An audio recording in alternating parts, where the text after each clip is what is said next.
Hey,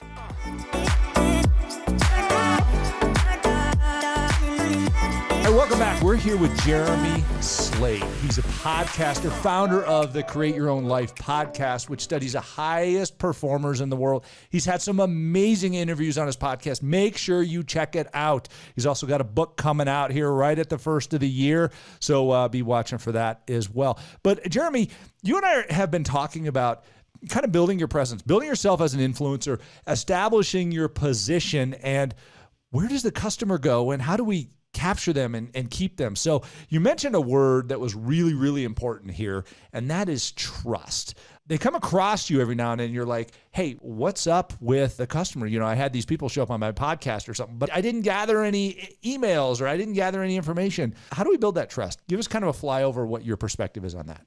Well, I think the first thing is actually like, let's talk about the problem, right? Like, you know, I've had so many people come to me and they say, okay, so I need some help with reputation management now. Our first result on Google is a ripoff report. And you're like, wow, well, you started entirely too late in this process. I think so many times people don't do PR actions or kind of skip them until something goes wrong. And you really want to be building these all along.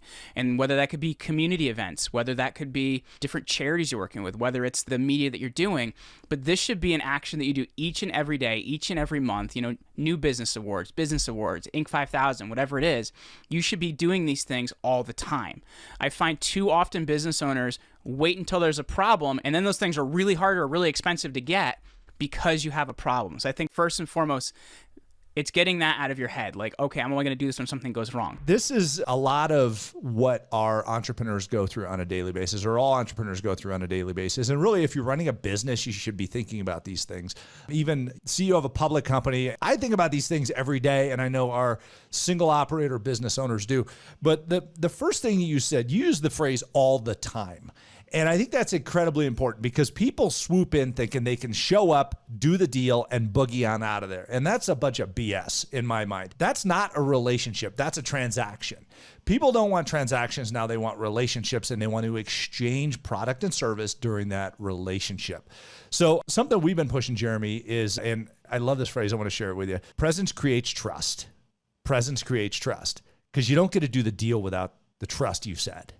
So I think that's first and foremost, and this has happened in the business world, I think in the last 15 years especially, is there's this shift on companies realizing they have to be valuable in the eyes of their consumer because it is super competitive right now. Like, you can correct me on this if I'm wrong, but I think it's like 5,000 messages someone sees a day.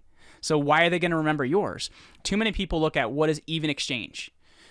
You want to over-deliver in every exchange that you're doing because you're not just creating trust, but you're creating more affinity for the people you're talking to.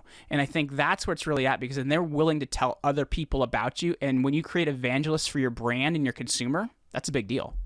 Your customer service should not make your potential consumer hate you more. Like, that's not the purpose of this. Like, you need to look at every customer service thing as a potential chance to have a win. We've run into challenges with customers, and that's actually created a better opportunity for us to serve them. And that's really how you have to look at it, right? When you've left a review for something, how many times is it because you're angry, right? People are less motivated to leave a review when they're happy. So you really have to think about, like, people that have used your service or experienced your service, at some point in time, they're going to talk about you, and you want it to be positive. What's the easiest way for us to, one, come up with somebody's challenge that we're going to overcome, and two, talk about it in a very simple way that doesn't take up our entire day? Well, this is like super simple. Hopefully you have some customers. So if you do, talk to them, see why they work with you, see why they like you, see what challenge they're trying to solve. Like, surveys are the biggest thing to figuring out how you can solve a problem. I find too many people, you know, they put out a product or they put out a solution, they put out anything, and they don't even know what people want. You have to find out what's needed and wanted first before you're going to do that. So surveying first is vital. The other thing as well is looking at, okay, well, what part of that can I do now? You know, there's like, I don't even know how many social media platforms out there now. There's like a new one every day. You know, it like seriously, I saw a press release this morning. There's somebody else putting out another social media platform. Like, seriously?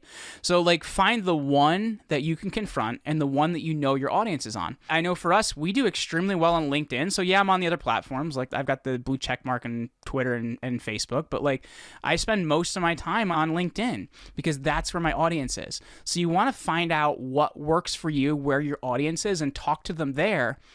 Just ask them what their challenges are and how you can help. Jeremy, You've dropped a lot of bombs here. This is amazing. A lot of great content. Can you package this up real quick for us in just a couple minutes and say, everybody, when you hang up this podcast, when you hit, when it's after you hear producer Mark rolling through, go do this. What can we tell them?